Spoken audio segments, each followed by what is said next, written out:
Three Grots in a Vox is intended for a mature audience. This means there will be crude language and discussions of adult themes, especially if we're talking about tactical marines or Gabriel Seth. Viewer discretion is not only advised but encouraged. All opinions are our own and often given for humorous purposes. Any advice is given largely for entertainment purposes and would probably be ignored. But if you do learn something useful, count it as a win. This week, Three Grots and a Vox is brought to you by Einstock, Icelandic White Ale. They're not sponsoring us. They're not sponsoring us, but this is what I'm drinking this week. Wow. Could we get sponsorship? So, Back's going to kill us if we don't say this, but remember, we go live every 2 weeks. Remember to like and subscribe. Maybe send us a comment so that Mark's got something to do with his time.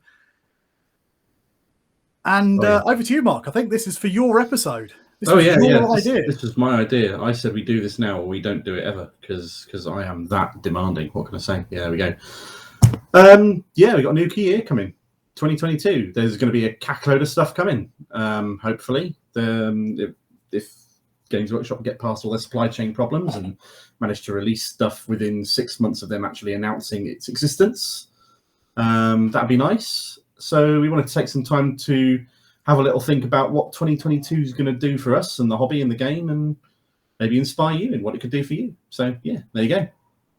Brilliant. And I think one thing that we should probably talk about that is not on any of our slides that I just thought about is seasons, because that was just announced yesterday or the day before. Sorry, I forget. I have a new 2-week-old baby. It was absolutely yesterday. So it was yesterday, and it's seasons, and it means every 6 months we will be getting an update to match play, the rules, and also point cost changes.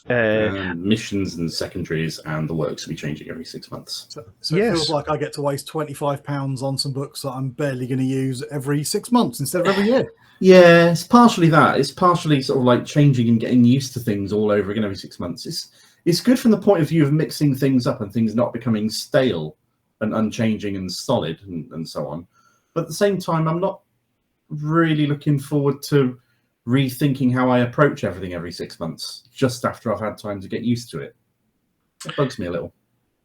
Yeah, I'm indifferent on this. There's two things that I wanted to say. One was, so it comes in 2 books, I assume, similar to the previous chapter approved, right? Book 1 would be your points cost changes. Book 2 would be your missions, secondaries, etc. Yeah. Book 1 for me was literally used like 5 minutes. The only time I used book 1 was when Battle Scribe wasn't updated, right? Yeah. So, and I only play one army, so I used like 2 pages out of a 50-page book. And if you're lucky, maybe they'll have learned from people previously calling this and pointing out which ones have gone up or gone down from last time. That'd be really nice. That would be really nice if they put them in green or something, if they'd gone up, and red if they'd gone down, or something, or vice versa, I guess. But the thing that irks me with that is how many of those books are just sitting on a shelf wasted? Like, why can't we get that digitally? That was the thing that I was... Well, the thing is, we have got it digitally. If you've got the Warhammer app, the points cost automatically updating it. I've got the points cost book up there, but I've also got the app. Well, I don't think when they get it right, yeah. A couple of times when we've used it in a video that I've ever used the points cost book, because it's all on the app. Yeah, it feels like a real waste. I think that's what I was asking. Like, could that be within the app all the time? Like the points costs, I don't think we should waste the paper of anyway. So one of the guys in the Blood Angels Discord suggested something that I think is hilarious and I'm really tempted to do, which when the new book comes out, just wander down my local store, take the old ones in and go, here you go. Here are the old ones. I don't need them anymore. You deal with them. Recycle them, whatever. Be responsible with all this paper that is now completely redundant. Maybe we should take them at Warhammer World, Mark. Oh yeah, they'd love that. Okay, so the points cost book is a bad. It's bad having it on paper. It needs to be more fluid than being on paper anyway, because in the last 6 months, I would say the points cost on paper because then they can charge you for it. They can charge you for it digitally, but the problem with it being on paper is that the points costs take a while to like filter. Like I would say, even now, some of the points costs in the book from last year are wrong. Sidetracked within 30 seconds. Yeah, but the other part of seasons, I guess, is new missions, new secondaries every 6 months. And I think I agree with you to a certain extent. Like, I think a better way might have been additions as opposed to like a brand new book, but I guess we'll see what we get when we get it, right? So I've had a little while to ponder over this and think about it, and I'm a lot calmer than I was when it announced yesterday. And I wasn't really, I was a bit nuts about it then. But now we know what the changes are going to be. We've seen the leaked well, they're not so much leaked, but the secondaries, what they're going to change to off the back of the GW using them in that event in the big tournament finale they had in America. What was it, about a month ago or so now, when Manny Chima Must be about that, world yeah. champion or something. Mm-hmm. And we know what two of the missions are going to look like, so they released those two missions at that point. And the changes that they made, I'm cool with. I don't have a problem with that. What I'm worried about is if they do this every 6 months, I've got this little worry that I don't trust GW not to just fuck it up. Yeah, I mean, it's for the last couple of years, Warhammer's been in the best place it's ever been, rules-wise, missions-wise, all of this stuff. And changing it that frequently, someone somewhere is going to go, why don't we shake things up? Yeah, it's going to be a tough one. I guess maybe it's a future episode where we could have a retrospect of Season 1. That's something we could talk about. It's barring future trouble that may or may not happen, but I still can't get my head out of worrying about it. Okay, well, that kicks off 40k in 2022. We thought we'd start 2022 with some salt. A hopeful note there. God, I try really hard not to be salty. I didn't even put that in there because it's too moody, and also because I made this before that come out. But right, what's the first slide? First slide is... The first slide is that one, I suppose. How are you planning to develop armies and gameplay in the new year? John, start us off. Okay. You've had your mind solidly in 40k and nothing else for the last 2 or 3 weeks now, so... yeah, I'm a little bit... Just sitting there with a baby. Bored. Yeah, I know, I have been sitting a lot with a baby. I've been thinking a little bit. I mean, based on the leaked secondaries we see, I think we're going to see more battalions. I think I already said that. Because you're going to need more battalions, because you're going to need 5-man troop squads if you want to perform retrieve... It's got a new name, but retrieve Octarius data. Nakmund! Yeah. Nakmund data. Retrieve Nakmund data. I also think we're probably gonna the leaks that I've seen tell me that we're gonna see the end of Relic Contemptors. If that is true, then I'm probably That's super shaky, that leak. It seems super. It seemed seemed the points leak or the railgun thing. No, the points leak, 35 points. That's 20-point increase. So as we see this, we don't know if it's true. Maybe by the time this has come out, we will know. Somebody shared a screenshot that showed a Relic double Volkite Contemptor loadout going up by 80 points per model. So 35 points for each of the guns and 20 points for the base chassis. I think that's stupid, and I think it's so stupid it's probably likely. But I mean, at that point, it's more to maybe 10 points a gun, not 5. But at that point, it's more expensive than a Leviathan. So my plan is to continue to do what I've been doing, which is a balance of troops, dreadnoughts, and a battalion. And I think probably, I mean, if I have to drop my 2 Contemptors because they're going through the roof in price, I'll either be running 2 Redemptors, or I might... the list that just won that GT Blood Angels was unorthodox in that he had 1 Redemptor and 1 Leviathan. So maybe I'll get my Leviathan out of the cupboard and get him back on the table. I do like it. So the other thing that's happening with the missions is they are moving the focus away from a half the game being primary objectives and the other half being secondaries to it being slightly more secondaries and the primaries going down from half to, I don't know, between a half to a third-ish. So it was like 12 points now, down from 15. It's 12 points a turn, but yeah. you can still cap out at the same, I think it was. And isn't there some sort of like bonus objective or something as well, which brings it back up to 15? Yeah, it's like a mandatory 4th secondary objective, but that counts as part of your primary points, which sounds a little complicated, but does mean it'll shake the game up from... You're no longer really going to be as focused on primary objectives as you previously used to be. Just take the edge off. Yeah, which is going to be interesting. I still think armies that can flood primaries are going to be very powerful. Mm-hmm.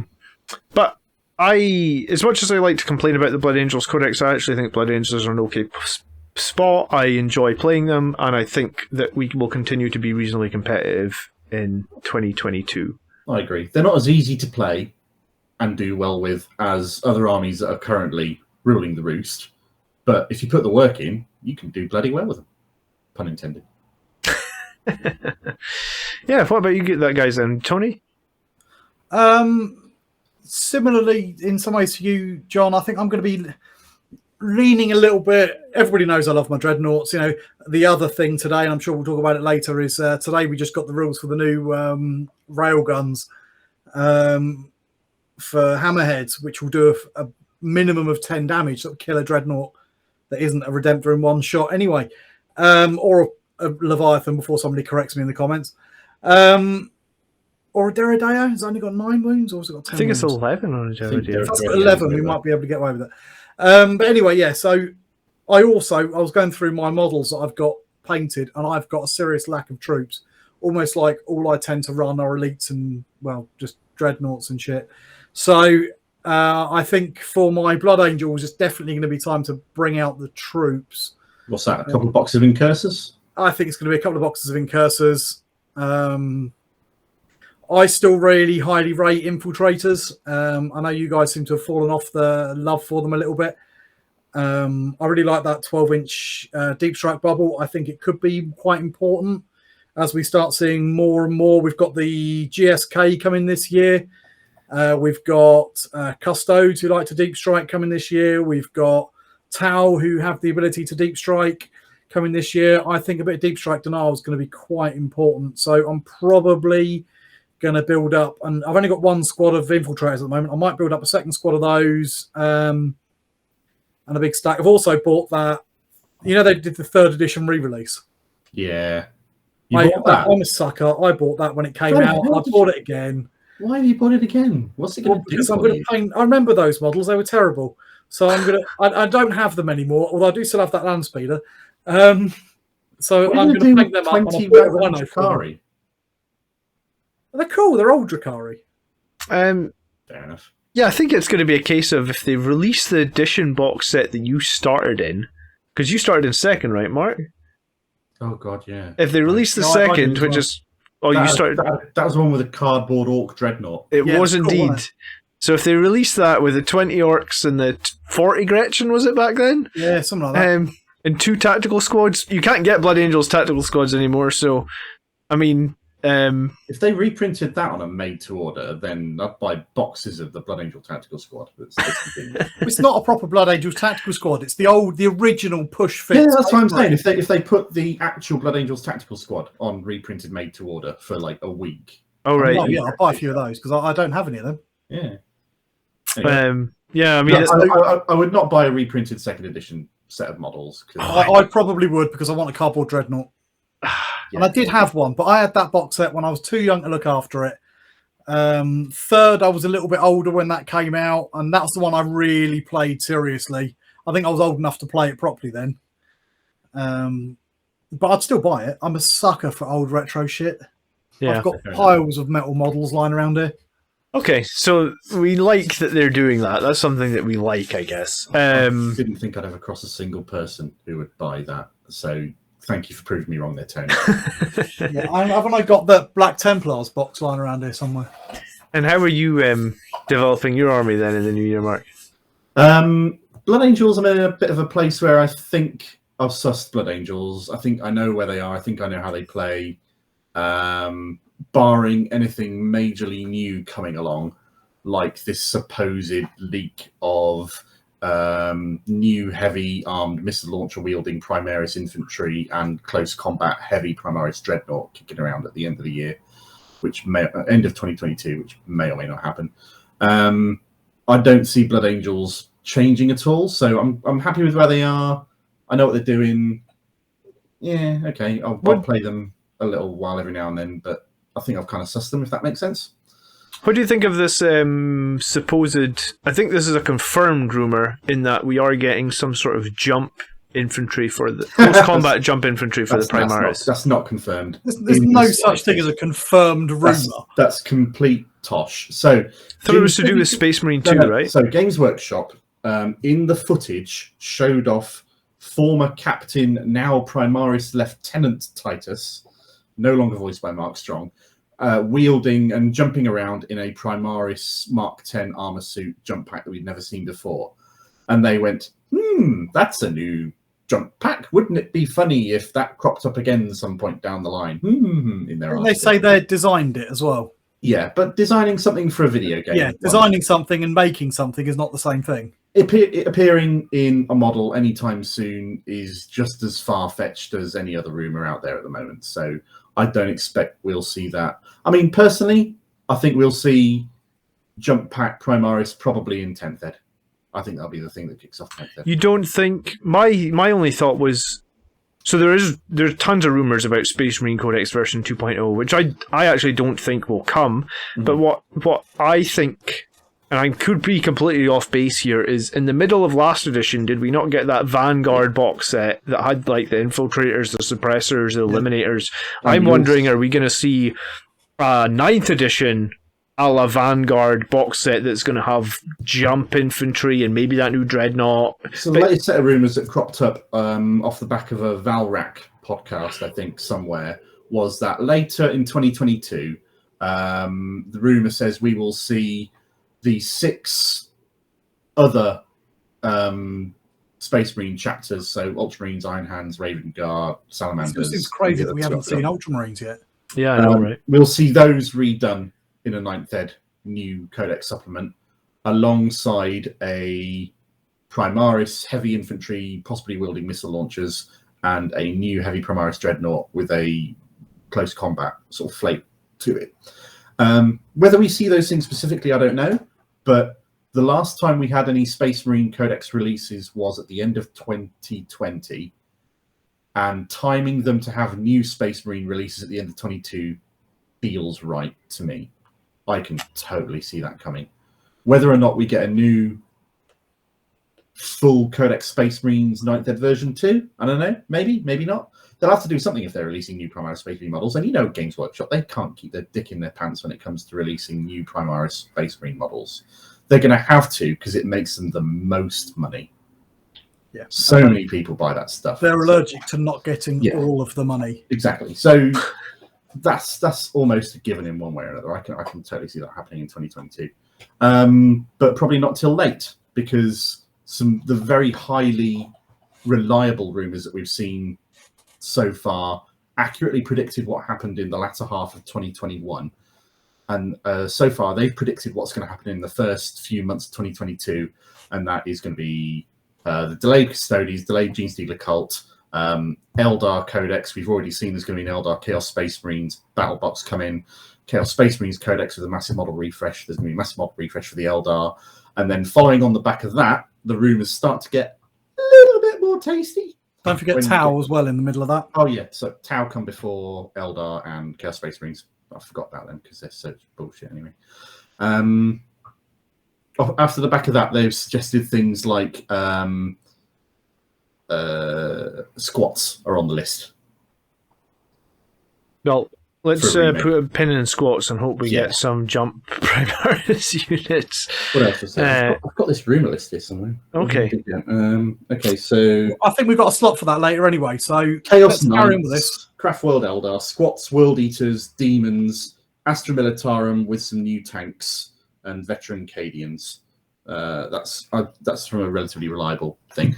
For me personally, I've written a new Raven Guard list for the first time in about a year, which I'm tempted to give a go because I haven't played them in bloody ages.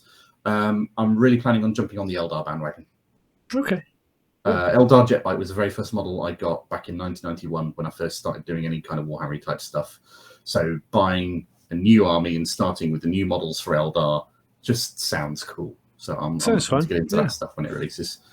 So Blood Angels, I'm planning on leaving where they are, maybe playing for a bit of fun and a laugh because they're still where my heart lies.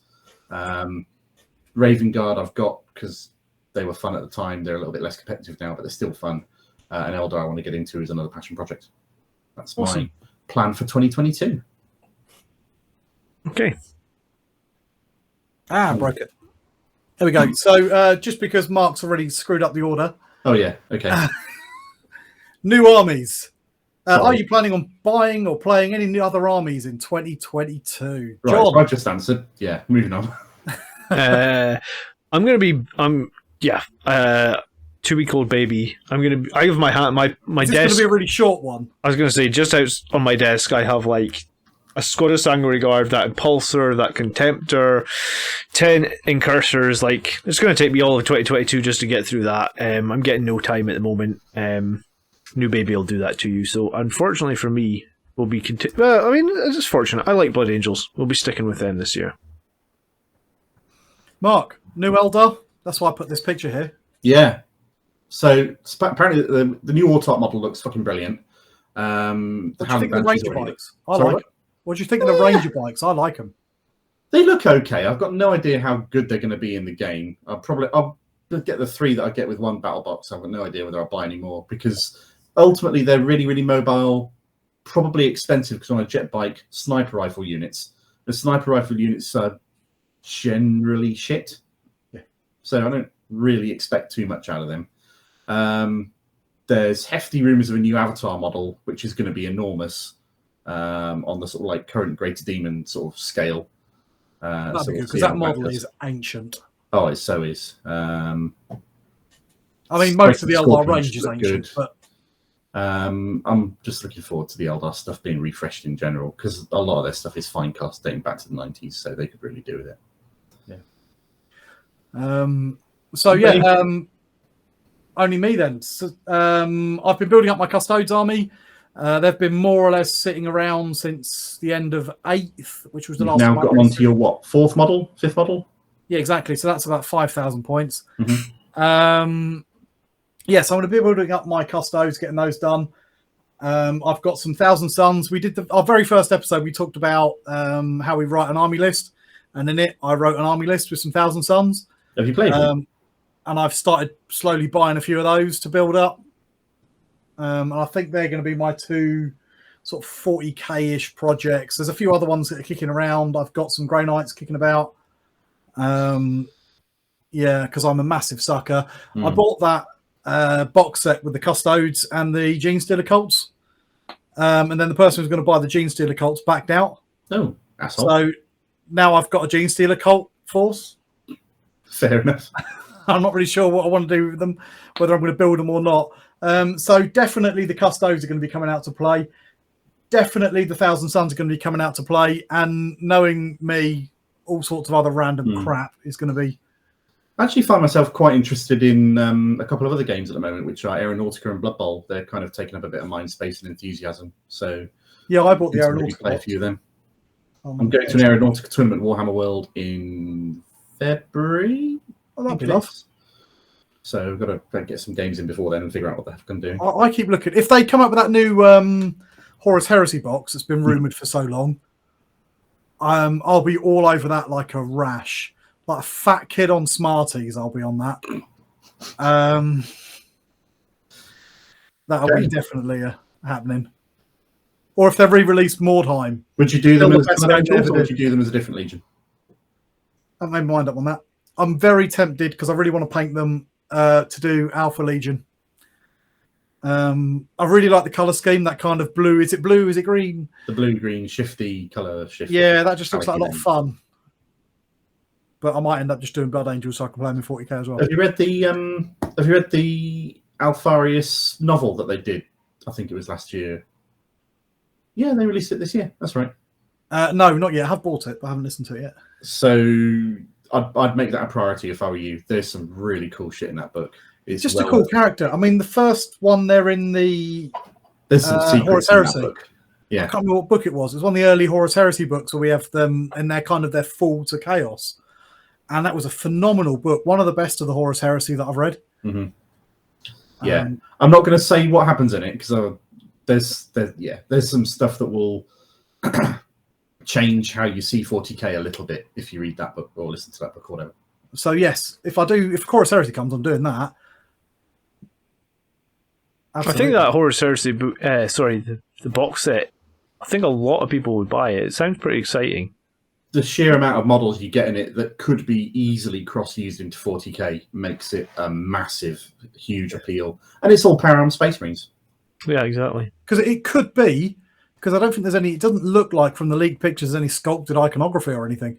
So it could be just a cocking great big box of Blood Angels, Yeah, easily. if you wanted it to be. With a Even Land if it Raider does- and Contemptor Dreadnought with Spartan, more not a Land Raider. Sorry, Spartan / variant or whatever the rumours say that it can build. I was going to It's a super say, heavy Land Raider that's only very slightly bigger than the standard one. yeah. That can get killed with one shot by a railgun. Sorry, 2 shots at a railgun. Yep. Anyway.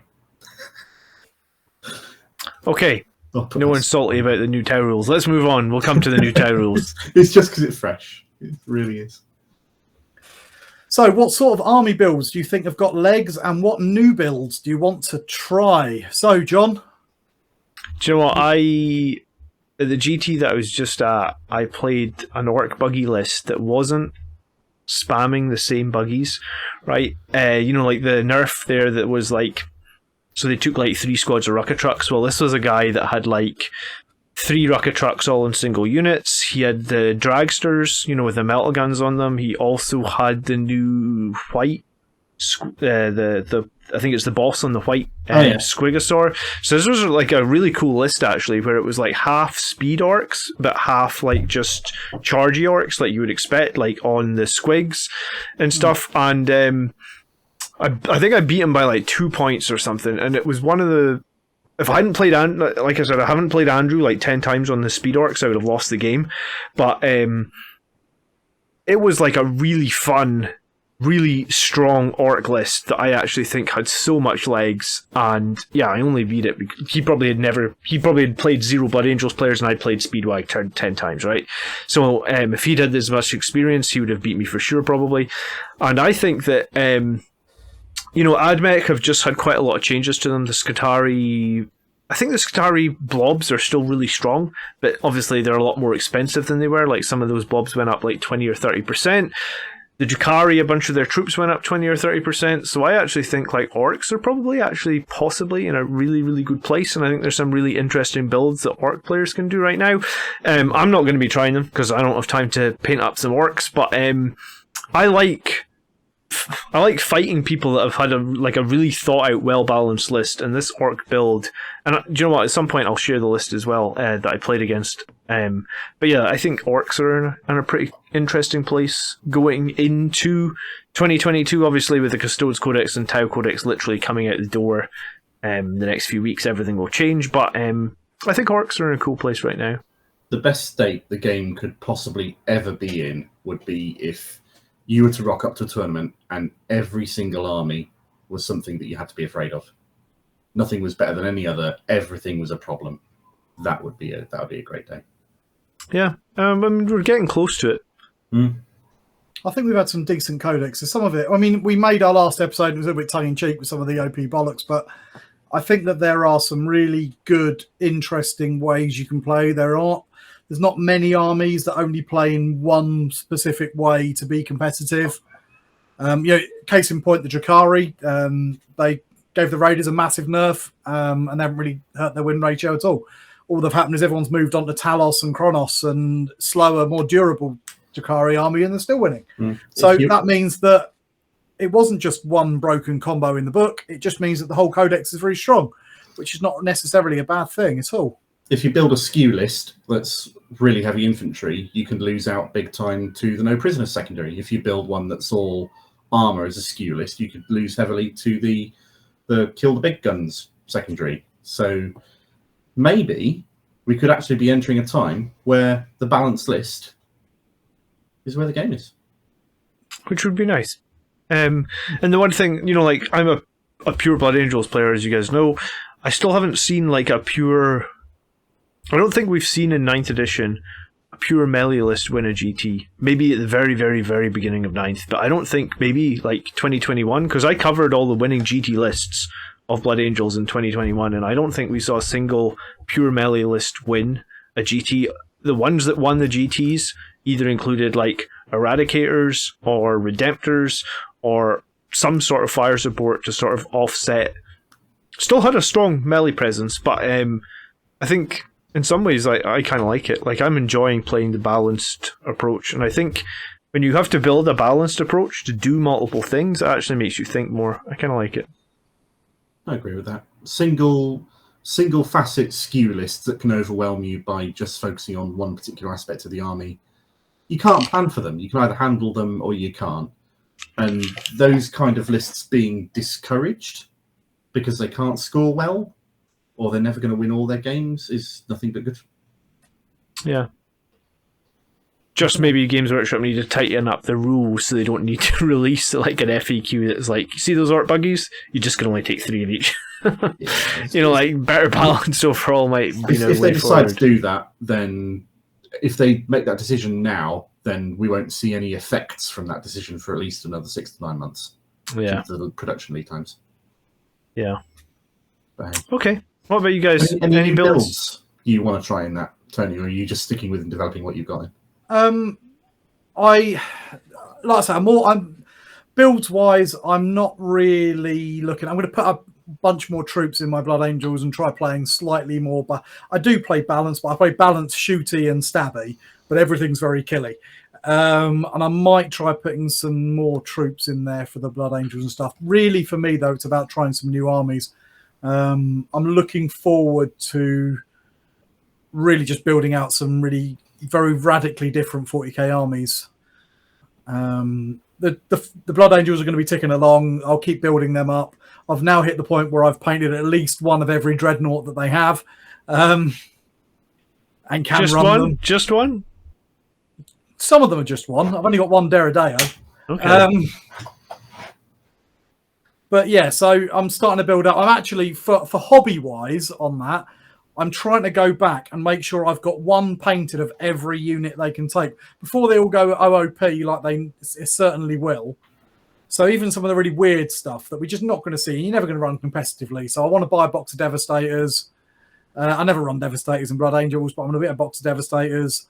Get an assault squad, this sort of thing. Just start building up at least one of every unit just for fun, just to have on there, because I think that'll just be quite cool. But really, for builds that I'm going to try, I think probably is only that idea of bringing a few more troops.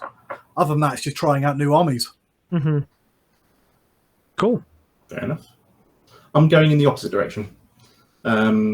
This year in 40k, 2021 for me has been all about focusing on secondaries and scoring and making sure I can do what I need to do to get those points without necessarily focusing on engaging and fighting the opponent.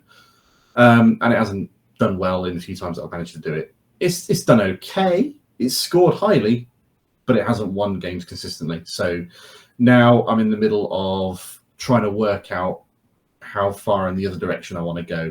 Do I want to drop troops completely and instead focus on units of infantry that can, say, a 6-man unit of infantry can score rod just as easily as a 5-man troops unit, but it can, if they're Sanguinary Guard, they can also kill shit.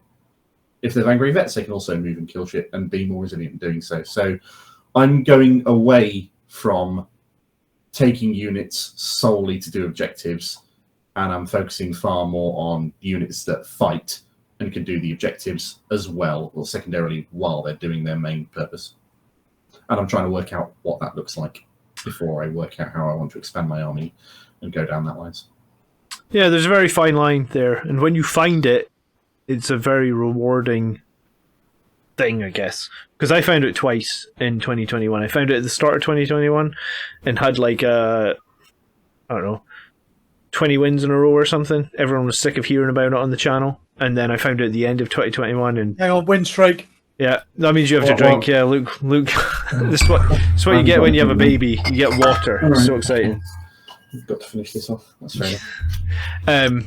Yeah, so I think finding that is super fun, and when you find it, it's very, very rewarding. I'm actually, the one thing that I would like to get back into my list that I missed then is my Centurions. That's on my list of things to buy and paint. Yeah, just Flamer Centurions, cheap as they can bring them. When they get into melee combat, they're just so stupid. With like, I was going to say they're stupid. Why them? Why? Because they're -5 flat 3 damage. No. Why Centurions? What about them makes you want to go back to them and revisit them? Because they're adorable. because they're so good for throwing into the middle of the board with Blade Guard veterans and scoring with the moment points. Nothing can charge them if they have flamers. And I play a lot of sisters. You guys know that Andrew plays sisters all the time. He always loves to charge you with Repentia. I mean, Repentia, I don't know how they're going to do against 66 flamer shots, but not that well, I argue. So yeah, they're just a fun unit that just sort of said, like, come at me, bro. You know, like, I just put these in the middle of the map. If you want to charge me, go for it. Because if you don't kill me, I will kill you. You know. Have you tried putting 5 of them with Corbolo in a Crusader yet? I have not. But I mean, I only have 3 Centurions. It would mean buying more, but yeah, I mean, that would be a fun list. 650 points, but I think it will kill anything. Yeah, if the Land Raider doesn't get popped first by a 14 damage Tau weapon, yeah, I mean... It can't, unless it got 2. Can't it? No. It will do a maximum of 12 damage. wounds? 12 damage, Yeah. Okay, yeah. Yeah, well, if it's your Land Raider's only moving like 6 inches at that point, so the Centurions aren't getting across the board. Machine Spirit. Yeah, Well, you won't true. have any CP left, I would imagine. True. Okay, I think we're sorted on I think we've builds, done this are we? one to death, haven't we? Let's move on. Yeah. Coincidentally, We kind of just There did you that go. one. Yeah, it's what do you like, think it's to like add to your each collection? slide leads into the next one, in a thought out, carefully kind of planned manner. Yeah. That's never going to happen again. Did anyone want to add anything else they want to add? Because or it are we doesn't good? necessarily have to be something that you're adding to your army, just something you're adding to your collection. Yeah, that's fair. So, John, maybe more Centurions, maybe not. If I was going to add something, I want to add a Land Raider with an invulnerable save, which is the Achilles. Proteus. Proteus is the only one you can buy at the moment. The Achilles Oh, has is been it out of Achilles stock. out of print, is it? Is it not on sale? Yeah, I know it's been out of Yeah, print for a while. forever. I haven't used mine in fucking ages. Maybe I should put it up for sale. Sure, yeah. Send me the details. I'll buy it. No, the Proteus is the one with a 5-up invuln save and a decent transport capacity. So if I was going to buy a Land Raider, it's only like 20 points more expensive than the regular Land Raider. So you lose a tiny bit of capacity, I think, and maybe it's like 4 units. It's still 10 man, I think. Yeah, so a Land Raider with an invulnerable save. And then maybe one day you will see that full of Centurions and we'll see some enemies cry. But yeah, that's about all I would want to add at the moment, I think. Okay. Tony? There's a couple of there's loads of stuff on my wish list. I'm trying to go through all the old firstborn stuff before it goes OOP. But big things that I haven't got in my collection that I'd really, really like is Stormbird. I don't have this Land Raider, which is why I put it in the Which is slide. it's the actual proper regular Yeah. Land Raider. It's but the in a one slightly that I different remember build. from Epic when I used to play Yeah. Epic. Looks with like the more like a vertically World War stacked- II tank. Yeah, with the vertically stacked. And I just think it's so cool. So I've been looking at this for ages with envious eyes thinking I'd love one. I just think it's so cool. I love the exposed heavy bolters on the top. It just brings back all those fond memories of Epic. There's 2 other models that are on my list. And for the same reason on both of them, although one of them you can probably use. So the one you can probably use is Valdor. You want me to look after your credit card if we go to Warhammer World then? Yeah. I'd love Constantin Valdor. He's such a cool character in the fluff. He's so OP in the fluff. It's ridiculous. And I love that. He's got a mohawk, which is also awesome. Really over the top armor. I just think it'd be a really fun project to paint. And because he's got that scenic base you can take him out of, he works on the same base size as your standard shield captain. So you can use him in a custodes army as your shield captain or whatever you want to lead your force. So that's pretty cool. You can use him. And the other one, and I still don't have one, and it is embarrassing knowing my namesake, I don't have Sanguinius. I don't have Sanguinius either, and he's my first and only army, really. I've got no use for him at all, but I want to paint him. Just because he's Sanguinius. Just because he's Sanguinius. And I want to do the whole thing, NMM, spend my time on him, and do... You're going to try and get hold of one of the scenic bases from a reseller or something? An eBay? Or... I'd love the scenic base, but I don't like using resellers. And it's kind of one of those... I didn't say recaster. I meant reseller. Someone who's bought it and selling it on like a scout. If I find someone selling one on, then yeah, definitely, I'd love that. As long as they weren't trying to scout me.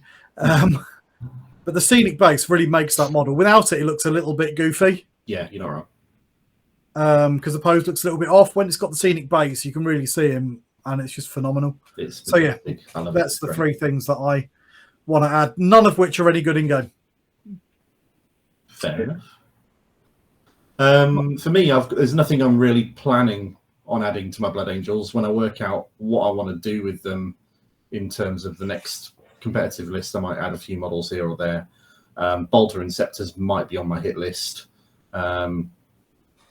A Dreadnought or two of some kind is probably going to be on my hit list because I'm going to value a vehicle that has melee capability rather than a tank for Blood Angels specifically.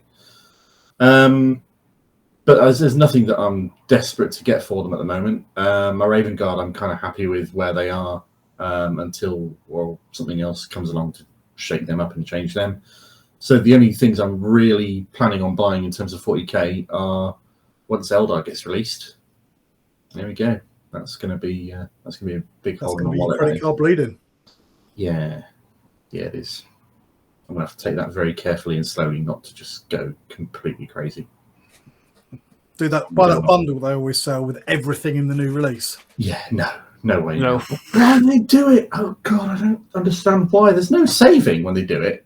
No. They just take the prices of all the things, put them in a picture together, and say, "Here you go, buy that." At least they've stopped doing that thing where they were saying with the FOMO, buy it now before you miss out on the old foes bundles. That was egregiously awful. They have made a little bit more progress with fear of missing out than they used to, so that's a good thing. But yeah, I'm not massively ambitious at the moment with regards to things to buy for 40k in terms of adding to my armies. I'm just not going to have time with a new baby, so I would like to add more. Maybe 2023? Yeah. I don't even know what year it is now because of COVID and having a baby for a few weeks. I think my eyes are just like It's tired. 2001 and you've only just started. Yeah. Yeah. I don't know. Nice. All right, let's move on. God, I'm going to spend so much money on Eldar. So, what might the meta look like, and how we could prepare to counter it? Well, I think so. I put the picture of the towel there long before the towel rumours really started to fly. Yeah. But now they are flying. Well, as of right now, the big boys in the room are Grey Knights, Drakari, and Admech, right? Yep. Other side help And Orcs. And Orcs. Orcs, good too. Yeah, cool. We are due within the next, I'd say, 2 months, probably 3 codices. We're going to get Custodes, we're going to get Gene Stealer cults, and we're going to get Tau. Custodes is going to be elite, small armies, really, really tough, huge amounts of shrugging off wounds and probably being obsec. Gene Stealer cults have got this come from reserve, being hidden, deep strike stuff, catch you in crossfire and shoot the ever-living crap out of you kind of a build. And Tau are just going to melt you from the other side of the board. And shoot you in close combat with no penalty now, right? Too. Sorry? Go first. Oh, sorry. No, I was just saying they're going to fly right up in your grill and melt you up close as well as from the other side of the board. Mm-hmm. Yeah, they can melt you in close combat. I think they can shoot in close combat now as well. That makes sense, though. The battle suits can now shoot in close combat with no penalty. Yeah, so I think how we prepare to counter it is we should just buy more terrain and complain when their terrain's not enough on the board. Yeah. Terrain is a great leveler. Terrain is absolutely awesome. New meta, 20 pieces of obscuring terrain on the board. 12 pieces Right, isn't so enough. let's develop that a little. Could you bring your own fortifications? Might that make a difference? Oh, No. the Space Marines don't have any good ones, so no. Well, you don't have to be the Space Marines ones. It can just be the standard bunker. That's a huge line of sight blocking building to hide stuff behind. The problem with fortifications is the rules about how you can deploy them. It's like that stupid hammerful bunker. Would be good if you could stick it in the midfield or something, but being able to deploy it in your own deployment zone makes it absolutely worthless. And the same with all of the terrain, I think, that we can bring. Correct me if I'm wrong. We have to put it on our own deployment zone. It has to be more than 3 inches from another piece of terrain. Correct. And it just has been incredibly difficult to put down. Some tournaments do allow a little bit more flexibility with that. Yeah, Andrew said he was at a tournament where you paid 1 command point to remove a piece of terrain from your deployment zone. And the idea behind that was, so if you had a fortification and you had a big bit of terrain in the middle, you could just remove that, plop your fortification down, and that would cost you 1 CP. Nice idea. I'm not sure it should cost CP, but it's definitely a nice idea. Well, I think it was going to cost a CP so people couldn't abuse it to just remove a ton of terrain or something. But yeah, I kind of like that idea, actually. Because Andrew's got that big sister sanctum, battle sanctum, and he was like, it's fucking stupid because I can never deploy this thing. Yeah. So whenever we played with it on the stream, we just basically had to see. And it was a bit like, when I deployed my super heavy tank, the Falchion, sometimes I had to say to him, right, I need to make sure that these terrain pieces are more than 8 inches apart, or my tank's stuck in my deployment zone, and that's completely useless to me. Or maybe you'd see a Sky Shield landing pad, because things sitting on top of there can have an invul. Or you could see a one of those Void Shield generators to give a 5-up invul bubble to stuff around that as well. Mm-hmm. So what we're going to see is we're going to see the Custodes army, and if we talk specifically about Space Marines and Blood Angels for 2 seconds, because that's what I'm into. I've been running Null Zone now for the best part of the entire year, and it kind of came back to backfire a little bit in that, like, when I come up against those Psychic armies, I can't take a Bore of the Witch, so I can't score those 15 easy points. But then if we see really strong Custodes lists running 3-up invuns on their jet bikes and all this nonsense, then that's when Null Zone really comes into its own, because they just melt if you can hit them with something like, the Sanguinary Guard afterwards on -3 and they've got no invun. Like, the invun is where all the strength of the Custodes comes from. So if there's going to be an invul heavy army like the Custodes, a natural counter to them could be a high damage, high strength gun that ignores invulnerable saves. What, like a railgun? That keeps them off the top tables, because there's that one list they can't beat. Yeah, and the other thing that might be interesting against the Custodes was Thousand Suns have that really nice targeted psychic power that can just remove invuln from a single unit. It's actually kind of more powerful than Null Zone. I forget what it's called, but it's definitely there. And with the Thousand Suns getting the inherent +1 to cast and the ability to reroll some of their casts for free, there'll be a real gatekeeper list against Custodes as well, I would guess. Yeah. I'm not sure I can see Custodes being in a position where they'll rule the roost, but they'll certainly be powerful gatekeepers against a lot of armies. I was going to talk about it more on the next slide for Custodes, because I really see Custodes going one or two different ways. I think they're either going to be pretty good or utter shit. I know it sounds a bit ridiculous, but the big thing for Custodes has always been about their invulns and their incredible durability.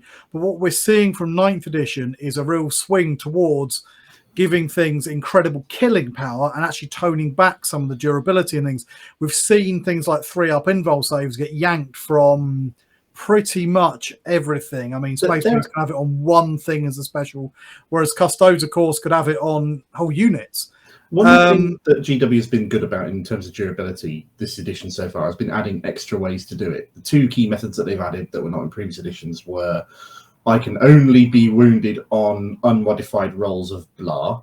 Yep. Or damage reduction. Yeah. Or both. And we've already seen with that new stabby boy Custodes character from the box set that they've given him a special rule where he can only be hit on a 4+ in melee, which is to try and offset this kind of the fact that he's only got a 3+ armor save, which for Custodes is very low.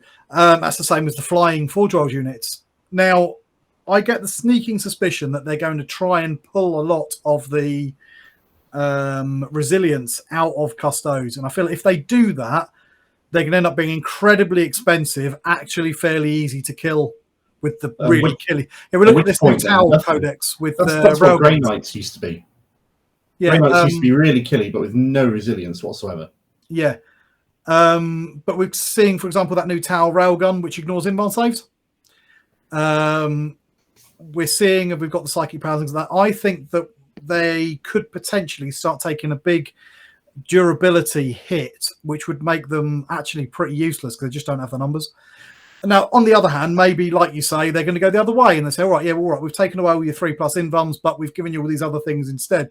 But we haven't really seen any hints of that yet. So I'm a little bit nervous that we're going to start seeing some actually comparatively squishy Custodes. So my big thing for the next year is I reckon that the real hard hitter, new stuff, I don't think it's going to be the GSK. I think they're still too niche. They don't have a broad enough codex. They don't have enough depth to them to be outrageous. I could be eating my words in a couple of months. You don't know, but I don't think they're going to be stomping the meta. But I do think we could see a return to Tau at the top table. We're seeing their guns all getting a big boost. The fact that battlesuits can shoot in combat is absolutely what they should be doing. It makes no sense that they're not going to shoot you in the face if they're still alive in the next turn to do it. I think that we might be seeing fast-moving, powerful Tau lists, very battlesuit heavy, as our meta early 20 new thing coming in, early sort of 2022 meta army of choice. I got a couple of things to respond to in there. GC Cults, I reckon if they turn out to be anything that will affect the meta, they will be an Alpha Strike heavy army. If you want to take resilience in them, you have things like guard tanks can join up with them to add a little bit of extra resilience. But really, I don't know. If they were going to be changing the game, I think we'd have heard something about how by now. I don't think they will. Yeah, I think they'll be more playable, but I don't think they'll upend the game. I think they're going to stay a fairly niche army. Tau's problem in 9th edition so far has never been its inability to kill stuff. No, it's resilience. No, it's not. Tau's problem has been the inability to move on to an objective, clear off the enemy troops holding the objective, and stay there and then be resilient. Because they have to shoot you off. Yeah. They'll shoot you off the objective, then they can't move on to it because there's nothing there for them to charge. And next turn, you move something else on, you're holding the objective again. They have to shoot you off. Yeah. They need something that lets them move on to the objective into melee with enemy objective holders. They've been given that jump, shoot, jump mechanic, haven't they, back? Which they used to have. Which will mean that we'll be able to see big units of battlesuits now, isn't it? Yeah, but it's still, if you've got a big old unit of battlesuits, move up, shoot the crap out of the thing on the objective, then move on to the objective, which they do now have. Mm-hmm. So that'll be with 1 unit a turn, assuming that is the only thing that allows that in. Yeah, maybe. Which there could be more. There might be. You could be seeing more. But I don't know. They could have some really tasty secondaries that allow them to score really, really well. That's entirely possible. We've got no idea how that's going to go. But everything we've seen from the Tau, from the previews so far, say they're still going to be shooty and killy. And with that sole exception of the move, shoot, move, nothing really addresses their inability to charge onto and contest enemy people holding the objective. But we have already been seeing some really killy armies do very, very well. You know, we've been seeing some really shooty orc armies do well, and they've not been able to take it. They've just tabled your turn 1. Yeah, until it and we've, even with the going for all objectives, we're not seeing those armies we haven't seen so far. Armies that just solely concentrate on taking objectives win. Well, that's true. I think my problem with Tau is GW look like they're doubling down on Tau shooting you off the table, and if they do that, it'll be boring as hell to play against. It'll be boring as hell to play, and they still won't win events. Yeah, it depends on how killy they make them. I mean, like, they made AdMech so killy that, like, it was just like, here's a... Yeah. AdMech have got some very tasty, fast, melee-focused models. But they don't use them. They're not in any of the top builds. Yeah, I don't think... They don't need them. They don't, yeah. They don't... Same with the orcs. Look at that top orc list. They've got mostly flyers and buggies. Tabling you so that you've got no models left to contest anything in the last 2 or 3 turns of the game is not something GW has shown they're willing to put up with continuing in the game. No, they haven't nerfed them, to be fair. How they've tried to nerf them, and maybe they've gone far enough, maybe they haven't. That remains to be seen at this point, but they have shown that they're not willing for that to be a long-term way of playing and winning the game. Yeah, no, I agree with what you just said, Mark, and I think that is a good way of thinking it. You should never... It's not fun for the person that's got nothing left after turn 3, right? No, but I think the problem, from my point of view, is these models should never have that much power in the first place. Like, how could they not realize that giving those Skitarii, like 60 shots or something, and just like the tournament I played against, a small squad of Skitarii wiped an entire squad of Blade Guard veterans in cover in 1 turn, and it wasn't even close. He overkilled them. you totally overkilled them. And it was just like, okay, you know, like, my guys get 5 pistol shots, you know. It's I mean, so it's a little bit worrying. I mean, let's see. I really hope I'm wrong. And Tau come out and they're really balanced and they're fun to play against and they're fun to play with. But I suspect a little bit like the Custodes are either going to come out and they're going to be bullshit, admech broken, kill everything on turn 1. I think so. They're going to be leaning too far into like what Mark says. They can't take any of the objectives. They're not killing enough to not need to. And they're going to be off the bottom. I think they'll come in bullshit broken, and you know how we will know is because there'll be a game on my channel against Andrew because he'll have bought an entire new force He'll have of 3 Riptides. He'll have 20 battle suits. He'll have whatever is quote unquote the most broken, and we'll get to see it. And it'll be good for about a month, and then you'll be on eBay selling them. Yeah, because Andrew, GW will you nerf may or may not yourself. watch this. I don't know. We're ragging on you. It means we're not ragging on the Flesh Tearers. So there you go. We haven't regged on any Flesh Tearers, have we? I know. Because they're not going to be in the meta, are they? Let's be honest. We're talking about what's coming up in the meta, and it ain't fucking Flesh Tearers. It's sometimes sad when you. I was so excited to get our Codex 1st and 9th edition. I was so naive. I was really happy that we got it early on. I think it's a good codex. It's just everybody else has come out more powerful. All right, let's move on to next slide. We're not doing bullshit OP. Yeah. So I think this is more or less our last of our sort of main meat of our episode. Predictions, views, and expectations on what 2022 may bring in terms of GW releases and what that could mean for the game and hobby. You can tell Mark wrote this title because it's very wordy. Mine would be, what magic shit happened? Yeah, and we've put 2 pictures here of our new Gravis Captain with a chainsword and our new Primaris Ancient with a power sword. So naturally you can spend £25 on a brand new, great-looking Gravis Captain with a chainsword, or you could take the old one you had in the starter set years ago, cut the sword off and give the chainsword instead. Yeah, and let's face it, how much use does that old Gravis Captain get? It's a nice-looking model, but I've got one major problem with it, and once I've seen it and once I've told you about it, you're not going to be able to unknow it. All right, tell us. You see that thing behind his head, the Gravis dome? What? Yeah, they've got that Gravis dome behind the back of their head. Yeah. Well, if you think about that, what that means is that anybody who shoots at him from the front, even if he's got a helmet on, that's going to funnel all of that fire, all of those bullets into the back of his head. So it adds absolutely no protection whatsoever unless someone's directly above him trying to shoot him. Oh no! Logic and physics are defeating this. What it does is it's just a massive shot trap. It's like a thing funneling all the firepower into his own head. Tony, there are got force fields. I mean, I've always had a problem with people not wearing helmets anyway, but I can sort of see that. I get a better peripheral vision. Sure, fine, whatever. But let's not put a pointless umbrella behind my head to funnel the bullets into the back of it. They have magic space psychics. Yeah. And now I've seen that. I can't unsee it. Why has it got that? What's it for? It doesn't do anything. It's just a thing. I'm sure if you go back through the old range, I feel like some of the old Terminators definitely have something similar. Yeah, they're just designed to bounce bullets into the back so you can get shot in the back of the head from the front. Yeah, it's whistles past you, you're like, Jesus, that was close. It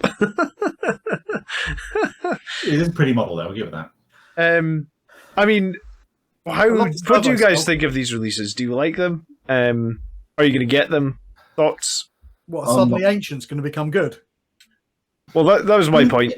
Having a close combat weapon that actually does something is nice. Yeah, he's more of a Blade Guard Ancient than the Blade Guard Ancient. Yeah, but I mean, let's face it, they're still Ancients.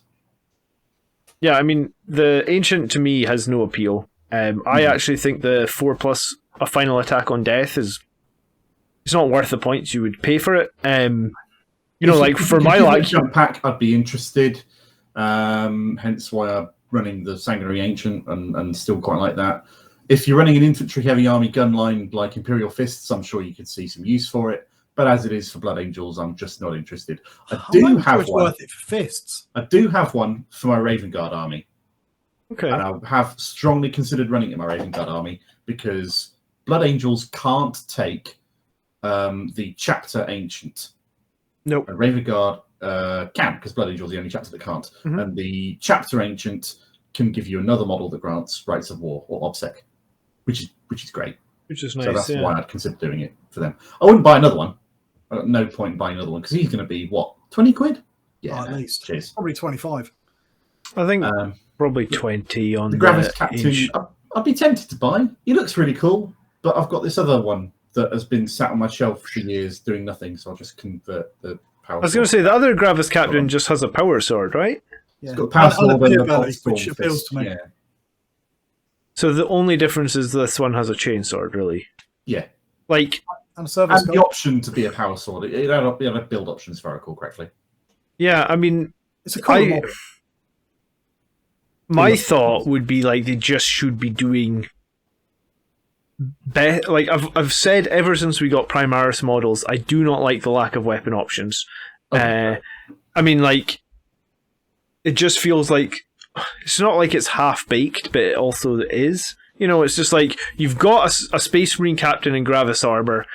If they don't put it in the sprue, you remember in the old first the options for it. Yeah, there should just be that thing where it says like, if you look at the firstborn captain, you click on it or you go over where it says like he may replace his insert melee weapon name, so he may replace his power sword with a chainsword, a thunderhammer, or a power fist. They were not more interested in people kit bashing and converting back then. They seem to have gone away from that now, and I can't help but wondering if that's to do with being so anti with 3D printing or third-party parts or just generally changing stuff.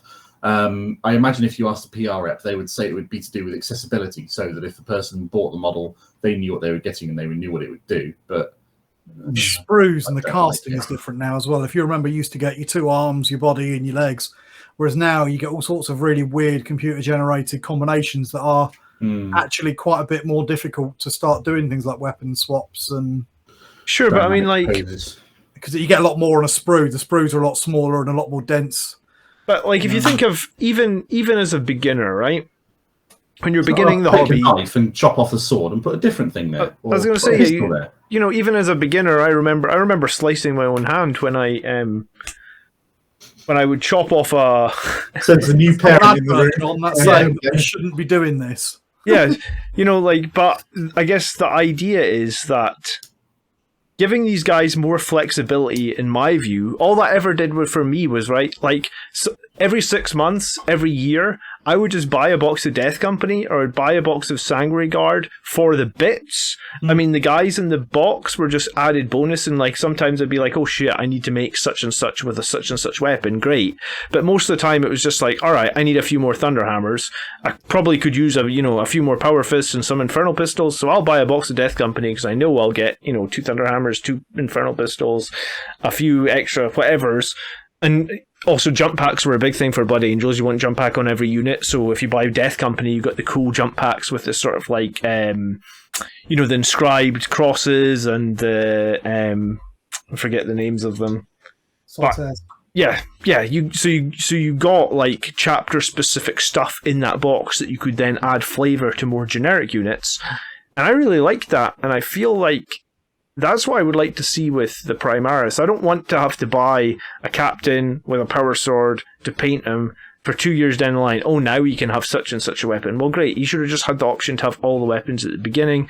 And yeah, I think that I don't see why we're not doing that anymore. And I think that in some ways, quite a few people hate Primaris. I don't hate Primaris at all. I have half my army is Primaris. But I feel like potentially even more of it could be Primaris if there was more flexibility there. Yeah, I'd agree with that.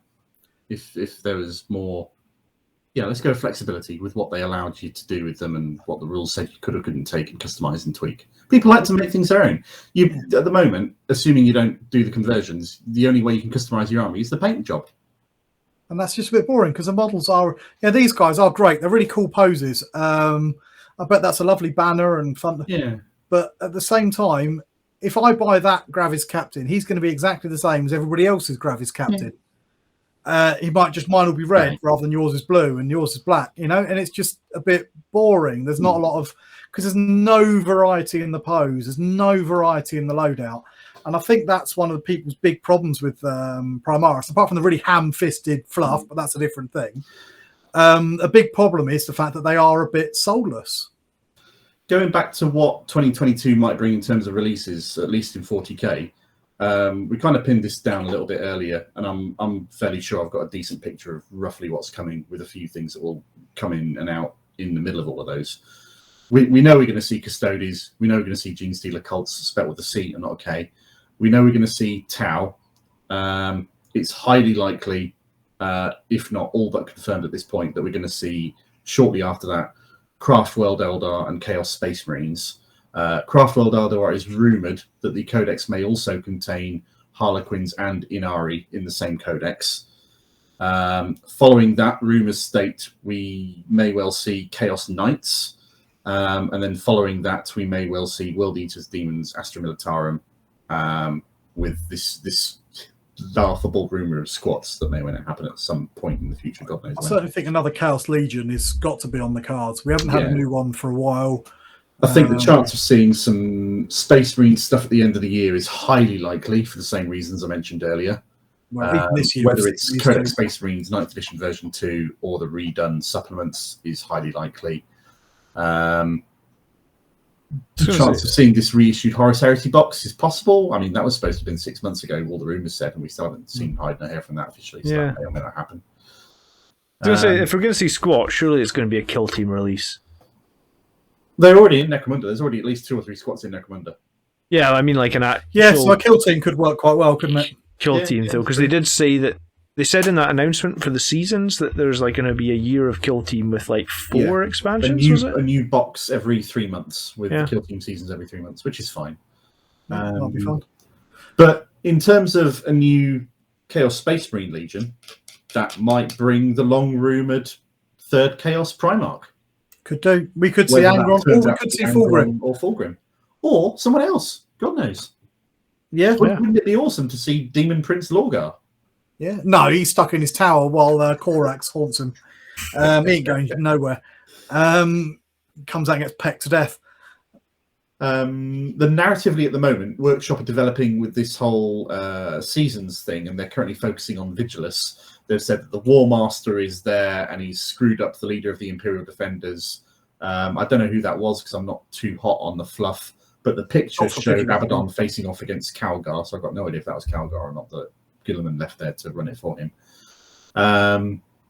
So God knows narratively what they do or go from there. The other thing that's happened big in narrative recently is, of course, the Beckwin series of novels. That is the thing. I've got no idea what happens in them. I've not read them. Well, the interesting thing with the Beckwin series, because it's a bit of a spin-off from the Eisenhorn series, is we've finally discovered the identity of the Yellow King as Valdor. Valdor is turned up in 40k. We also know, back from digging around in the old fluff, that who was off hunting in the warp for a way to revive the Emperor with Valdor. Was that Jagatai or was that... No, Levin Russ. Jagatai got taken by Dark Eldar raiders. Okay. I know Korax went off into the warp as well. And Korax went off looking for Lorgar, and that's why he's trapped in his tower. But yeah, so Levin Russ went at the same time as Valdor into the warp to try and find, and there were rumours that they were together, so that could be something. We might be able to see Valdor or potentially Lemon Russ. Obviously, Vulcan's a perpetual, and he's almost certainly poking around somewhere. Vulcan's a perpetual and certainly poking around somewhere. We haven't seen him since the War of the Beast. Dawn. Well, I can't remember what happened to Dawn in the end. Dawn disappeared. They only found his hand and his magic pain glove.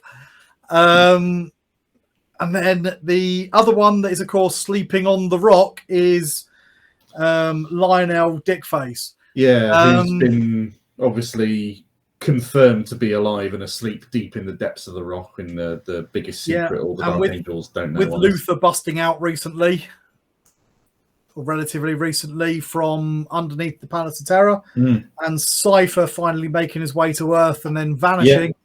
And there being Gene Stealers as well, now on Terror for presence with the Hive Fleet. Maybe we could see a development in a new Loyalist Primarch with the Lion. He's probably the easiest one to bring back. But I did theory a while ago, and I love this idea. I've got no idea if they're going to do it or not, but another Imperial Primarch comes back, sees Guilliman's ruling the roost, and goes, "You know what? Screw you. You should be ruling this. I should be ruling this." And it goes into an Imperial civil war, and I think that could be an awesome plotline. So jazz it up a bit. Yeah, I mean, the seasons at least is going to be some sort of overarching narrative that's going to take us. As long as it doesn't do that thing where they build up to a massive crescendo and then nothing happens. Yeah, like the Psychic Awakening. Yeah.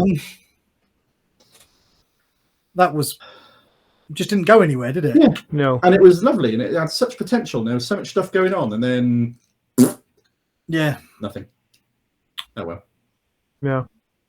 So that one puts me off a little bit. I'm sure that'll happen again next when 10th edition comes along and they do the next set of 3 or 4 books to advance the narrative. Oh yeah, and they'll each be £35 each, and you need it. Yeah, and then they'll About be 11, defunct in the next 4 months. Christ, let's stop being salty. Ah! Yeah, let's stop being salty. And let's talk about the last rumour then. The new Space Marine Redemptor Close Combat Dreadnought thing. And some Primaris with heavy ranged options. The picture had those multiple rocket launchers that everyone's sort of attributing to it, aren't they? Yeah. The Primaris Game Breakers. No. Did you see the Allspecs ripped off our episode the other day? Yes. We make a How to Make Blood Angels list. He makes it. I'm not saying that he ripped us off. Also said go but Blood Angels. ours was before really his. good at it. So we can credit Allspecs for coming up with the awesome Game Breaker episode because that was hilarious and I laughed my tits off when I watched that. I did enjoy that, yeah. And he did credit John. Yeah, he gave me a shout out this week. What a classy You guy. a shout out. Yeah. Well, to be fair, you probably didn't watch our podcast yet. We got to get some more followers. Oh well, okay, there we go. And on that note, remember, click the button. Like, subscribe. Yeah, make sure you do. Please subscribe. We really appreciate it. Plastic Crackheads. They've got like 800 viewers or subscribers. We will beat the Plastic Crackheads one day. Don't worry. Yeah. Okay. I mean in numbers, not just in game. Oh sure, yeah. Beating them in game is a given. Don't worry. You can play Andrew next time you're up in our office. Yeah, definitely. I'll kill him with my Thunderhawk. Thunderhawk meta. That doesn't mean just smashing over the head with Thunderhawk. That does not count. My wife would be pleased with that. She really is fed up with that Thunderhawk. It takes up so much space. If you did that to Colin, he'd probably just take it, stand there, look at you, and then throw you through a wall or something. Okay. So yeah, rocket launcher dudes and punchy dreadnought. It's as good a thing as any. We're going to see some new Space Marines. It's given. Well, it's all but a given. They've got to release more Space Marines because they're Games Workshop. So why not? I'd buy a punchy dreadnought. I'm not sure I'd buy Primaris Devastators. Would you buy a Redemptor with 2 melee weapons? Yes. Instead of a gun? Yes. No. I'd buy 2 of them. And I'd paint them black. Only 2. I already painted my Redemptor black. No, I wouldn't buy a Redemptor with 2 melee weapons unless it was insane, I don't think. And a chain gun under each arm. Like an onslaught cannon. And a rocket launcher on top. Okay, maybe. If it had 2 onslaught cannons on it, yeah. And little belly assault cannons. Yeah. Basically, at this point, it's a giant Centurion, is it? They should just take the Centurion and scale him up. Go like a Super Centurion. Yeah, really, I want a Primaris Furioso Dreadnought. Okay. I want 3 wound Sanguinary Guard that are Primaris, but we all don't get what we want. Yeah. I want that, and I don't. Because that means all the other old Sanguinary Guard I've got would be useless. And I've got a lot of them, and they're painted. That's true, I suppose. Seems a bit harsh that every other Space Marine model got an additional wound, but the Sanguinary Guard didn't. Well, they'd already got one. Yeah, so shouldn't they be on 3 anyway? Yeah, they should. It's true. Yeah. They are in Artificer armor, which is basically Terminator armor, so you should argue. Anyway, moving on. Moving on. Back to the salt. So I think that's probably about it, isn't it? Unless anybody's got any more wild predictions that they have no basis of fact. John, wild prediction. Commander Dante Primaris. Come on. I'm waiting for that. Wild prediction. Somebody had to say it, didn't they? Codex Space Marines 9th Edition version 2. By the end of 2022. I reckon we'll see it.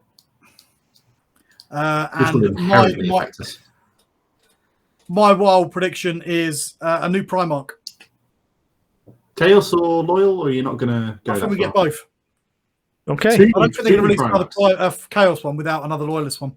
or Valdor. He counts. Well, they already outnumber us in 2 Chaos to 1 Loyalist. Exactly, Primarch, that's my point. Okay. But Valdor would bitch slap a Primarch. Morven Val is arguably comparable to a Primarch. Yeah, but High Lord of Terror, I guess. Yeah. more than Is she still a High Lord, or did she get the sack? No, she's still a No, High she's Lord. a High Lord. She's Just not a High mentioned in. Out on Crusade or something. She's not mentioned in. I was just finishing one of the new the Watchers of the Throne book, which is a great book. If anybody hasn't read it, written before they released Morven Val. long before they released Morven There Vale, you but go. they list all 12, and they don't list what happened to one of them to become Morven Vale. Which one died? I'd imagine the news took light years to travel throughout the galaxy and didn't reach some administrator or something. Maybe she's not actually a Whatever. High Lord and she's faking it. Either way, she's still kick-ass. Yeah, she's a very good character. She's a fun character as well. I like. She's certainly comparable to Gilliman in terms of size, scale, points, impact on the battlefield. Yeah, She's arguably better than Gilliman. For a points cost, I'd say she is. Yeah. Yeah. Anyway, so should we move on then? Go Yeah, for let's do it. Pile of Glory. it. Of course. I didn't go this far in the proofreading. Pile of I Glory. don't remember what order I've put these in, so we'll see. Go for it. Oh, it's me. What have you been doing, Okay, Tony? so what have I been doing? I painted the Christmas Ow. Red Goblin. Nice. Yeah, cool. That looks really good. Yeah, it looks very good. Very nice. My wife bought him for me, and I wanted to get him done for Christmas, so I did. If people are confused, we're just filming this in that Christmas break, so Christmas is a couple of days behind us. We're still on the beer and cheese. Yeah. It's Speaking not of, quite New Year's yet, but it's not quite New Year's yet. So yeah, so I painted up the Red Goblin. I enjoyed doing him. He was a right laugh to do. I don't know if that squig looks like he's having fun or having his balls kicked, and it might be both at the same time. That Both at the expression same time. is so good. That's very good. Sounds like I was having a lovely day. What else have I been painting? I painted a couple of Aeronautica Tau Tiger Sharks. I painted a full-size Tau Tiger Shark, though he's not quite finished because I ran out of Goblin Green paint.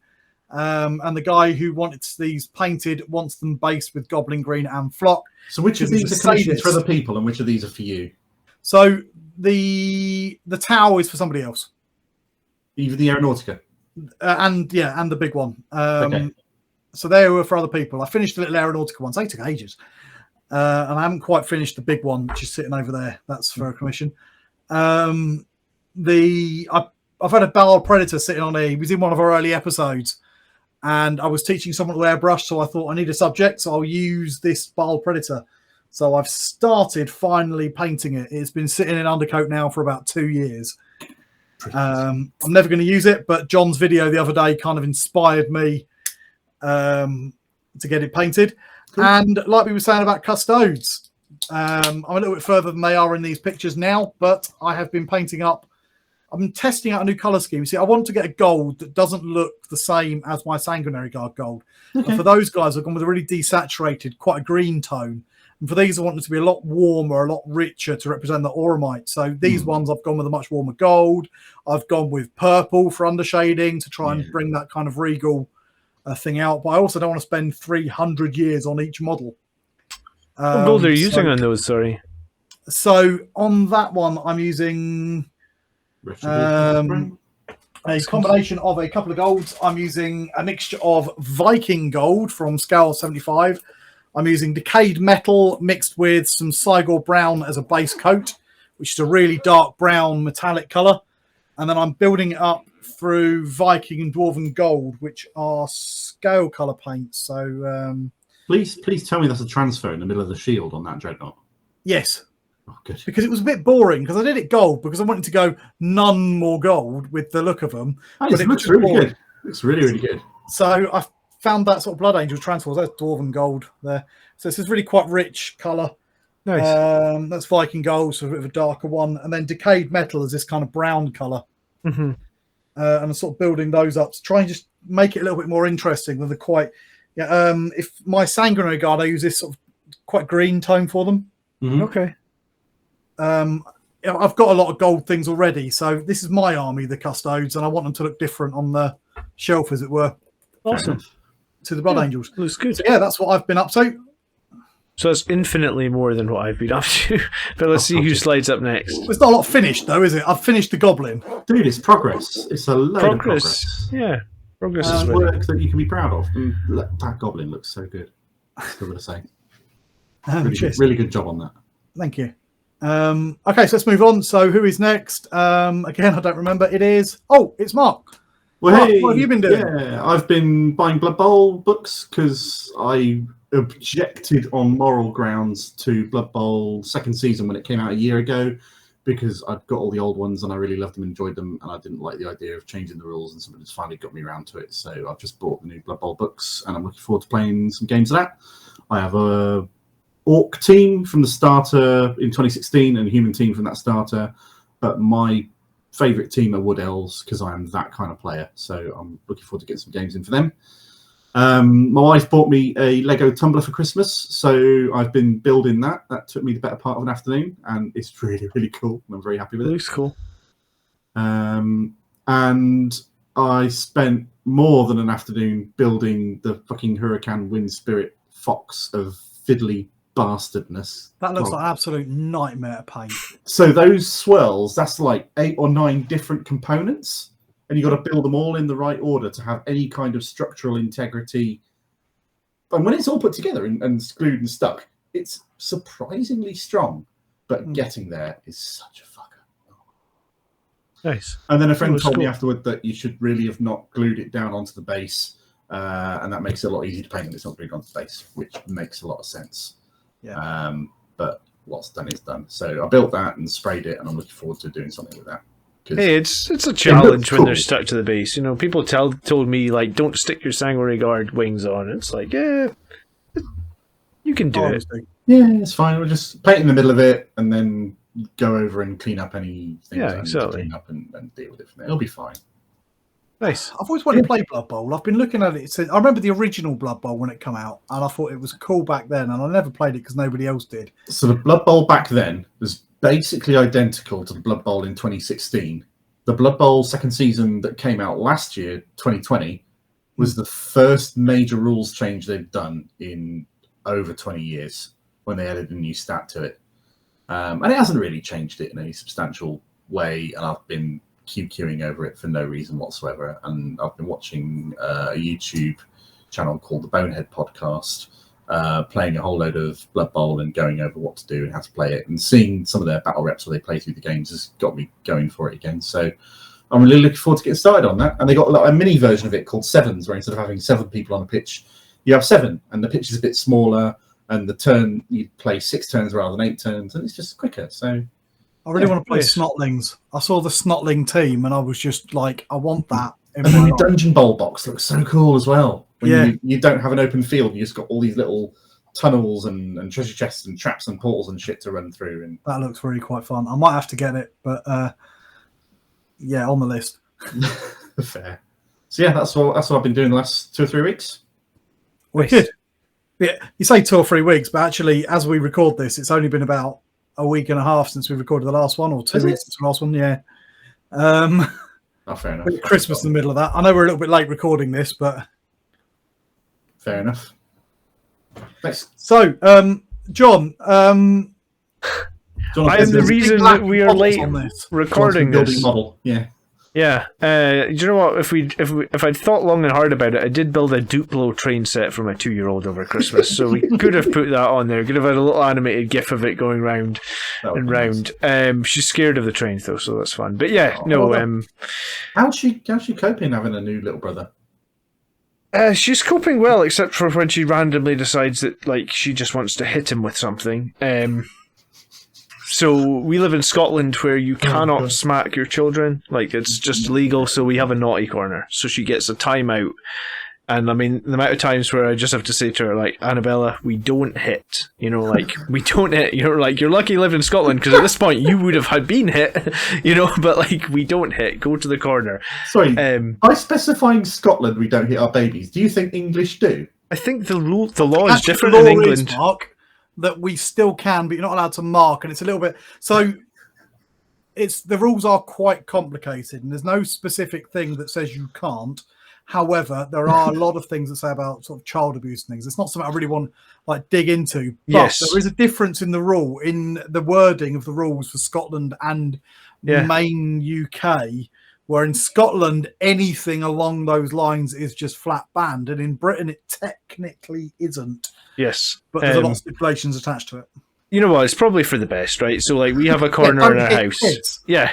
Unless We they have a have it corner in our house where she has to go in time out until she wants to come to apologise. So she's doing pretty well, I'd say. But I got so many things that I want to paint this holiday. I would love to get some time away from the kids to paint, but in reality, I'm sitting very much like this photo with Michael on my lap, and I've been playing PlayStation 5. Hopefully, I think new babies they're temperamental, right? Like, because they like being warm because they were warm inside the mother, I guess. So if you put them down, they will instantly cry, whereas if you hold them, they're quite chilled. So he's actually a really chilled baby. It's actually really easy, but like you have to hold him all the time. Could you get one of those sling things and like sling him off your chest while you paint? Do you know what? Charlotte has one of those, but until they have like neck muscles, which I think is like maybe when they're like 3 months old, because like you can't hold their heads up yet.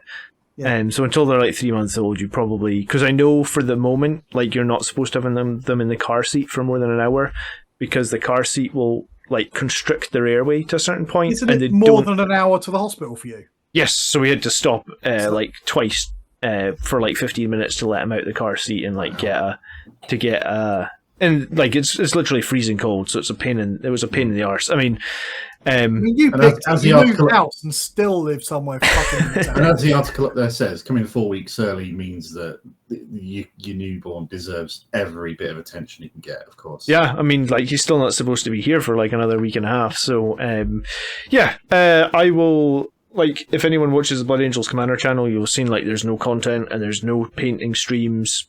And I definitely want to do this stuff. It's just not feasible for another week or two. I'm lucky that we managed to record this. So I'll be back, and I'm glad we managed to record this one. And do we have we can move on from this slide if you like. Have we got another slide? Is that because you don't want to see your own smiling visage? And we also haven't covered the fact that you've played how many hours of Assassin's Creed Valhalla? About 30. It's a good game. I mean, 30 hours. There's been a lot of sitting in this last 3 weeks. A lot of sitting in the living room. Did you choose for Eivor to be male or female, or to swap between the two? See, I don't understand this. That sounds weird. Okay, so the concept of Assassin's Creed is you are a person in the modern day. Yeah. Remember that? I played the first Assassin's Creed. Jacking themselves into a computer and using genetic memories of yourself to relive memories of your ancestor. Yeah. So there's some like shit middle-aged Matrix. Yeah, sort of. There's a lot more behind it, involving precursor races and space age technology and exploding suns and stuff when you get into the plot of the whole series, which is really indeed really cool. Stabby. Because I don't go deep into the plot of anything I get involved in any way, shape, or form like that. Yeah, not in the slightest. But the idea, there's plot reasons why you can do this with this character. But this character, when the actual main character in modern day logs in, you get to choose whether you're playing a male version of Eivor or a female version of Eivor, or you let the game choose for you, in which case you are a female version of Eivor when you're in the Middle Ages and going around sacking monasteries and stuff. But when that version of Eivor is having dreams of Valhalla and being Odin in a past life or some weird crazy thing going on, they then become male, because Odin was obviously male. Sure, why not? I played male, and it was just, I usually play males because I am male. John. Yeah, but the thing that, once I picked the male, because I've seen my wife has played a little bit of Valhalla as well, and obviously she picked female, but the cool thing that I found was one of the male character, the male protagonist, is voiced by someone from the TV show The Last Kingdom. Yeah. And Last Kingdom is a series on Netflix that's basically the same thing, like Vikings invading Britain in the Middle Ages. And if you've not watched it, I love Last Kingdom. There's my wife reads all the books as well. I guess it's almost like Game of Thrones style. Like there's 10 books, and I believe each series on Netflix is like 2 books. and we're getting season 5, which I guess would be book like 9 or something. But yeah, if you've not watched it, it's awesome, and the guy that does the voice for this is actually really, really good as well. So in the previous one, Assassin's Creed Odyssey, which was all the Greeks and Spartans and Zeus and Athena and all this kind of stuff, I played the female version of the main character because her voice actor sounded so much more sarcastic and funny and humorous, and the male version of the character was just dull and deadpan. And I think I heard that. The game was really designed around playing it as a female character or something. Yeah. But I found with Valhalla, I think the male character he sounded like he had the better, more interesting, sarky bastard humorous personality than the female one. So that's why I went with the male one for Valhalla. I had no idea. I just picked it. And I actually only bought it because I'd got a PlayStation 5 and I had no games. My wife was like, have we got any games for the PlayStation 5? I was like, no, but we've got PlayStation 5. Great. They've got a New Year's sale on at the moment. So if you want to pick up another PS5 game, or maybe 2, now's a good time to do it. Yeah. Yeah. Disclaimer, I do work for a video games distributor, so I am biased in all this stuff. But I know what the fuck I'm talking about. Yeah. That's right. Nobody buys your games anyway, Mark. They really do. They really, really do. So I've been playing Assassin's Creed Valhalla. You been playing anything good, Mark? Just so we can add a video game recommendation for Christmas on the end.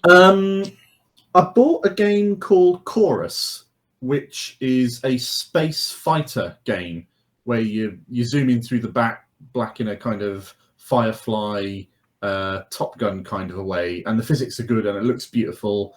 And it's got an interesting story, but really it's just spaceships flying around shooting each other, and that's really cool.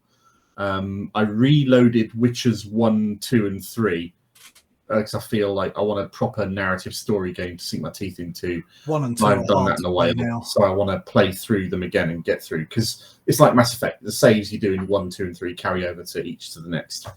And that coupled with Witcher Season 2 coming out on Netflix the other week, which I binged in a day and a bit, because I'm a massive Witcher fan as well, led me to think that I'm going to be getting back into The Witcher again, the video games. Nice. But you're right. The original Witcher video game is very dated in its interface, but the story and the themes... and things are great. It's just hard to play now. Yeah. It was hard to play then. I remember it coming out and me thinking, these controls are weird. Yeah. And but 2 was only a little bit better. Because without that original Witcher 1 video game, the TV series wouldn't have happened, The Witcher 3 wouldn't have happened. That video game brought The Witcher to the West. It is solely responsible for it, and it was really cool for that. I mean, I've got the books. I love the books. But yeah, it was the game. I played the game, and that's what made me buy the books. It wasn't the other way around. Likewise.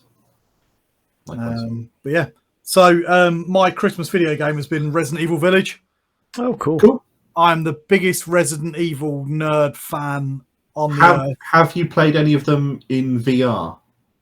I haven't. Well, that's not entirely true. I played a hack of 7 in VR because I was really excited when 7 came out, and I even got a VR set for it, and then found out the VR only works on the PS4 VR. It doesn't. It works on PS5 as well. I haven't got a PS5 or a PS4 VR. Okay, yeah, that could be a problem. So, but you can hack it to work with a Vive or whatever, or an Oculus with your computer. It's just a bit of a faff. Fair enough. But yeah, I'm a huge. I haven't got the Resi 4 VR because I don't have an Oculus Quest. I'm hoping it comes to Steam and then I can play that. But yeah, I've got every game more or less. There's a couple of weird sort of like ports of things I don't have.